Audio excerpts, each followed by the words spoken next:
പ്രിയമുള്ളവരെ എല്ലാവർക്കും നമസ്കാരം. മിർസ അഫ്സൽ യൂനുസ് സക്രിയ.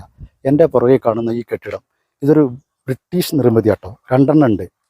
ഇത് ഞാനൊരു 5-6 മാസം മുമ്പ് ഒരു വീഡിയോ ഇട്ടിരുന്നു. ഞാനിതിലെ പോയ സമയത്ത് ഇവിടെ വന്ന് നോക്കിയപ്പോൾ പറ്റ മോശം. വയനാട് അമ്പലവയൽ ടൗണിൽ തന്നെയാണ് ഇതുള്ളത്. ഇതിൻ്റെ ഉള്ളിലേക്ക് കയറിയ സമയത്ത് മലമൂത്ര വിസർജനം കൊണ്ട് ഇതിൻ്റെ ഉള്ളിലേക്ക് കയറാൻ പറ്റില്ല. അന്ന് എൻ്റെ കൂടെ വീഡിയോ എടുത്ത അസൻക ഇതിൻ്റെ ഉള്ളിൽ വളരെ പ്രയാസപ്പെട്ടാണ് കയറിയത്. ഇതിൻ്റെ ടിൻ ഷീറ്റുകളൊക്കെ അന്നത്തെ കാലത്ത് നിർമ്മിച്ചത് യാതൊരു കേടുപാടും കൂടാതെ അങ്ങനെ തന്നെ ഉണ്ട്. പക്ഷെ ചില ഭാഗത്തൊക്കെ അത് ആകെ നശിച്ചു പോയിട്ടുണ്ട്. അങ്ങനെ എന്താ പറയുക, പറ്റ മോശം. ഇതിലെ കൂടിയൊക്കെ പോകുമ്പോൾ ഭയങ്കര സ്മെല്ലും കാര്യങ്ങളൊക്കെ ആയിട്ട് ഇന്ന് ഞാനിവിടെ ആശുപത്രിയിൽ വന്ന സമയത്ത് സത്യം പറഞ്ഞാൽ ഞാൻ ഞെട്ടിപ്പോയി കണ്ടപ്പോൾ ഇതിൻ്റെ പണി വളരെ ഭംഗിയായിട്ട് ചെയ്തുകൊണ്ടിരിക്കുന്നുണ്ട്. തിരുവനന്തപുരം ടീമാണ് ഇപ്പോൾ ചെയ്തുകൊണ്ടിരിക്കുന്നത്. എന്തായാലും ഒരുപാട് സന്തോഷമായി ഇത് കണ്ട സമയത്ത്. ഇത് ഞാനന്ന് പറഞ്ഞിരുന്നു, ഇതുപോലുള്ള സംഭവം കർണാടകയിലൊക്കെ ആണെങ്കിൽ അതുപോലെ അത് നന്നായി സംരക്ഷണം ചെയ്തിട്ട് അത് ടിക്കറ്റൊക്കെ വെച്ചിട്ടൊരു വരുമാന മാർഗം അങ്ങനത്തെ കാര്യങ്ങളൊക്കെ അന്ന് ഞാൻ സംസാരിച്ചിരുന്നു. വീഡിയോ എൻ്റെ പ്രൊഫൈലുണ്ട്, വേണമെങ്കിൽ ലിങ്ക് ഞാൻ കമൻറ്റിലിടാം. ജസ്റ്റ് അതൊന്നിപ്പോൾ കാണാം. എന്തായാലും ഇപ്പോൾ ഗേറ്റൊക്കെ വെച്ചിട്ടുണ്ട്, അതുപോലെ അതിൻ്റെ പണി നടന്നുകൊണ്ടിരിക്കുന്നുണ്ട്.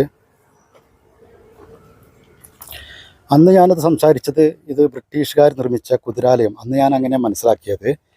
കുതിരകളെ കെട്ടിടാനും അവരുടെ ഭക്ഷണ സാധനങ്ങൾ സ്റ്റോർ ചെയ്യാൻ വേണ്ടി അങ്ങനെയൊക്കെയാണ് അന്ന് കരുതിയത്. അതിനുശേഷം നമ്മുടെ അമ്പലവയൽ സ്കൂള് വരെ കുറച്ചു കാലം ഇവിടെ പ്രവർത്തിച്ചിട്ടുണ്ട് ഇതിനകത്ത്. അതുപോലെ തന്നെ സർക്കാർ സ്ഥാപനങ്ങൾ എന്നൊക്കെയാണ് അറിഞ്ഞത്. പിന്നീട് അത് അങ്ങനെ എന്താ പറയുക, ഒന്നുമല്ലാതായി മാറി. ഇവിടെ ബഹുമാനപ്പെട്ട വയനാട് ജില്ലാ കലക്ടറുടെ ഒരു കുറിപ്പൊക്കെ ഉണ്ട്. ഇത് കേടുവരുത്തിയിട്ടുണ്ടെങ്കിൽ അതിനുള്ള ശിക്ഷ കാര്യങ്ങളൊക്കെ. ഇതിൻ്റെ ചുറ്റുഭാഗവും ഗംഭീരമായ ഇതുണ്ടോ, ഇതുപോലുള്ള സംഭവങ്ങളൊക്കെ ചെയ്തു വെച്ചിട്ടുണ്ട്. ഇനി ആർക്കും ഇതിൻ്റെ ഉള്ളിലേക്ക് അങ്ങനെ പെട്ടെന്ന് കയറിയിട്ട് ഇത് നശിപ്പിക്കാൻ പറ്റില്ല. ഇവിടെ ഷീറ്റുകളൊക്കെ ഇതിൻ്റെ ഉള്ളിൽ കൊണ്ടുവന്ന് വെച്ചിട്ടുണ്ട്.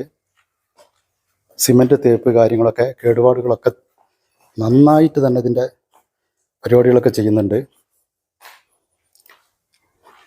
എന്തായാലും ഇതുപോലുള്ള സംഭവങ്ങളൊന്നും ഒരിക്കലും നശിച്ചു പോകാൻ പാടില്ല. അതാണ് നമ്മൾ ശ്രദ്ധിക്കേണ്ടത്. അന്നൊക്കെ ഞാൻ ഇതിൻ്റെ ഉള്ളിൽ കയറിയ സമയത്ത് ഇവിടെ നിറച്ചും സാമൂഹിക ദ്രോഹികളായുള്ള ആളുകൾ വന്നിട്ട് കള്ളും കുപ്പികളും മലവും മൂത്രവും ഒക്കെ ഇതിൻ്റെ ഉള്ളിൽ കെട്ടിക്കിടക്കുകയായിരുന്നു. അന്ന് സത്യം പറഞ്ഞാൽ എനിക്ക് ഭയങ്കര സങ്കടം തോന്നിയിട്ടോ സംഭവം. ഇന്നത് കണ്ടോ, ഈ 2 കെട്ടിടങ്ങളും ഗംഭീരമായിട്ട് അതിൻ്റെ പണി നടക്കുന്നുണ്ട്. ബ്രിട്ടീഷുകാർ കെട്ടിയ അതേ രീതിയിൽ തന്നെ ഷീറ്റ് ഇട്ടിട്ട് വളരെ ഭംഗിയായിട്ടാണ് ഇപ്പോൾ ചെയ്യുന്നത്. എന്തായാലും ഇത് നശിച്ചു കൊണ്ട് പോകരുത് എന്ന് കരുതി വീണ്ടും ഇത് അടിപൊളിയായിട്ട് സംഭവം നന്നാക്കി എടുക്കുന്നുണ്ട്. അപ്പോൾ പ്രിയമുള്ളവരെ, എന്തായാലും ഇതിൻ്റെ പണിയൊക്കെ തീർന്നതിന് ശേഷം ഇവിടെ എല്ലാവരും വന്നിട്ട് ഇത് കാണാത്തവരുണ്ടെങ്കിൽ കാണണം കേട്ടോ. അമ്പലവയൽ ടൗൺ ആട്ടോ അത്.